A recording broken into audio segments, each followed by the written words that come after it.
New at 6, what should happen to a corporation commissioner who appears to have disregarded the code of ethics? That was the question before the Arizona Corporation Commission this afternoon. Joe Dana has been following the story and the questions for APS customers surrounding it. And Joe, do we know yet if there'll be an official investigation of Commissioner Thompson? So we do know there's a next step. The Corporation Commission went into a closed-door executive session about 90 minutes ago. They just adjourned in the last few minutes. It appears that they will have a public meeting next week about this. We were first to report about this ethical issue surrounding newly elected Commissioner Kevin Thompson of Mesa.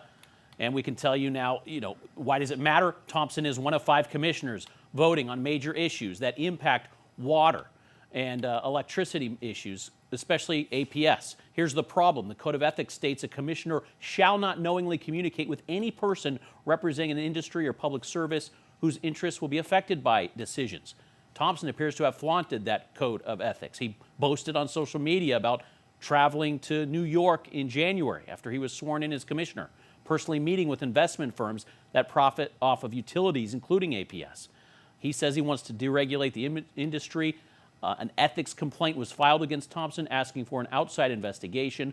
One trial attorney and ethics watchdog explains why this is serious. And when he's going back to the investors and telling them, don't worry about regulation, pour money into these utilities, you're going to get a great rate of return. He's violating his oath of office, and he's doing a disservice to the ratepayers of the state of Arizona. Again, the commission will have a public meeting next week to discuss this ethics complaint. Thompson told me recently he does not believe he did anything wrong because he believes that by reassuring utility investors that they should invest their money here, he believes it helps consumers. One problem, APS, the big dog in all of this, has a history of overcharging power customers and a history of poor customer service, according to 2 independent audits. So what Thompson and the other commissioners decide in the coming months, especially as APS is asking for higher bills, is very important. So we will continue to follow this story. Joe Dana, 12 News. All right, Joe, thank you.